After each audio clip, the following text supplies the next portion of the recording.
तुसां कदे सोचिया तुसी घरों नीयत करके निकलो कि मैं उमरा करांगा, अल्लाह दा घर देखांगा, रोज़ा रसूल ते हाज़री देंगा, लेकिन दूसरे ही पल तुसी सऊदीया दी जेल विच कैद हो। अज असी जेड़ा वाकया तुहानू सुनाण लगे इहदा तलक फैसलाबाद दी तहसील जड़ाला तू है।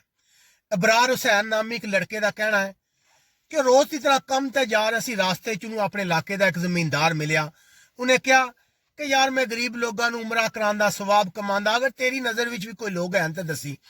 जाहिरी गल है तुहानू भी कोई राह जांदी कवे कि फ्री उमरा करना है तो किहड़ा मुसलमान है जिहड़ा इनकार करेगा? हर मुसलमान की ख्वाहिश होंदी है। उन्हें कहा चलो इस तरह करो, मेरी वालदा खाला ते एक दो बंदे ने होर उन्होंने भेज दिओ। आखिर ठीक है जी। अबरार हुसैन दी अम्मा, उदी खाला, एक और करीबी रिश्तेदार, एक करीबी मस्जिद दे इमाम मस्जिद ते उन्हां दी बेगम साहिबा, टोटल 5 बंदे तैयार हो गए। हुण जिस वेले इस्लामाबाद जाण दी वारी आई ते अबरार हुसैन ने आख्या कि मैं भी नाल चलदा, इन्हां नूं छोड़ आंदा। उन्हें आख्या नहीं नहीं भाई जी, सवाब विच कमी नहीं होनी चाहिए, असीं इतना खर्चा कर रहे हैं तो थोड़ा जिहा खर्चा ना कर सकते? तुसीं तकलीफ ना करो, असीं इन्हां नूं इस्लामाबाद लै जाएंगे। फिर सदाम हुसैन ने अपना एक दोस्त है इसरार उल्ला, उन्होंने कहा कि तू बंदे जेड़े जिम्मेदारी नाल लै के जाने छोड़ना। आखिरकार बंदे जेड़े इस्लामाबाद वास्ते रवाना हो गए।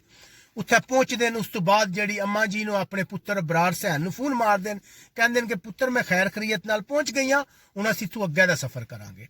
आखिर वो दिन आ जाता जिदा उन्हें इंतजार होंदा, उन्होंने फ्लाइट होंदी है सुबह, वो उमरा करन जा रहे होंदे, सारे बड़े खुश होंदे। इतनी देर विच इसरार उल्ला तो नाल एक होर बंदा आंदा ते कहंदा है कि माई जी ए साडे जेड़े गिफ्ट ना ये तुसीं लै जाओ थोड़े सौदिया। वो कहंदे नहीं पुत्र असीं ते किसी दे गिफ्ट ना खड़ सकदे। उन्हें आख्या माई जी कैसी गल करदे हो, साडा एक दोस्त है, उहदे घर बच्चा पैदा होया, उहदी खुशी च समान भेजना, देखो असीं तुहाडे ते कितना कुछ कर रहे हैं, तुहानू नहीं यकीन आउंदा ते मैं तुहाडी सदाम हुसैन नाल गल करांदा। वो सदाम हुसैन नाल गल करांदे। इतनी देर विच फ्लाइट दा टाइम हो जांदा। वो माई कहती है कि लेट ना हो जाइए किधर, छोड़ो बंदे इतबार वाले ने इतना सन सरमाया ला रहे हैं, उमरा करा रहे हैं, तो कोई नहीं लै चलो समान नूं लै चलो। अच्छा जी, इस तो बाद ना वो जहाज विच बह गए, उमरे वास्ते चले जाते। एक दिन गुजरदा, 2 दिन गुजरदा, अबरार हुसैन बड़ा परेशान सी कि अम्मा ने सऊदीया पहुंचने तो बाद फोन नहीं किया। फिर कोई हफ्ते बाद उन्होंने फोन आंदा तो अम्मा नहीं दसदे कि सानू तो सऊदी पुलिस ने गिरफ्तार कर लिया। उन्हें कहा तुहाडे बैग विचों ते ड्रग निकलियां। वो बड़ा परेशान हो जाता है, वो अगे पिछे हथ पैर मारना शुरू कर देंदा है। वो बंदे नाल राबता करदा सदाम हुसैन नाल कि यार तू किता कि है, साडे माई है नहीं तो सारे बंदे पकड़े गए। वो आदा नहीं नहीं भाई जी तुसीं साडे ते इल्जाम ला रहे हो, मैं तो कई बंदियां नूं फ्री उमरा करांदा अल्लाह दी खातर, अज तक कोई बंदे इस तरह का वाकया पेश नहीं आया। 2-3 दिन बाद फिर उस वेले अबरार हुसैन की परेशानी वध जाती है जो सऊदीया तो फोन आंदा है कि तेरी माई तो उन्हें 5 बंदियां नूं 25 साल कैद की सजा सुना दी गई है। हुण ते अबरार हुसैन दा रंग उड़ जाता, वो बंदियां नाल मशवरा करदा, सारे कहंदे पुलिस कोल चलिए। वो पुलिस कोल जांदे जाके बकायदा रिपोर्ट दर्ज करांदे कि यह वाकया पेश आया।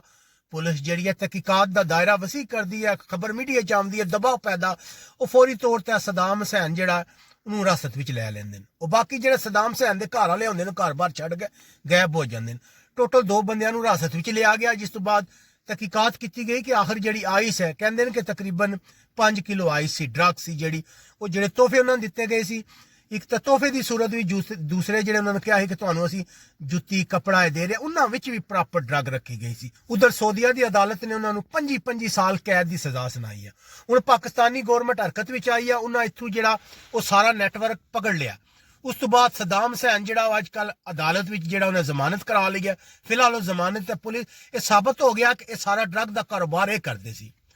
हुण साडा ना मुतालबा है कि ये जिहड़े बंदे पकड़े ने ना, इन्हां नूं सऊदीया दे हवाले कर दिओ ते अपने बंदियां नूं छड़ा लो, क्योंकि सऊदीया कोल बंदे छड़ाना इतना आसान काम नहीं। हुकूमत पाकिस्तान कोशिश कर रही है, लेकिन असीं भी अपील करांगे कि इन्हां बेगनाह बंदियां नूं फौरन रिहा कराया जाए ते जिन्हां ये मकरू काम कीता उन्हां नूं सख्त तो सख्त सजा दी जाए या उन्हां नूं सऊदीया दे हवाले किया जाए।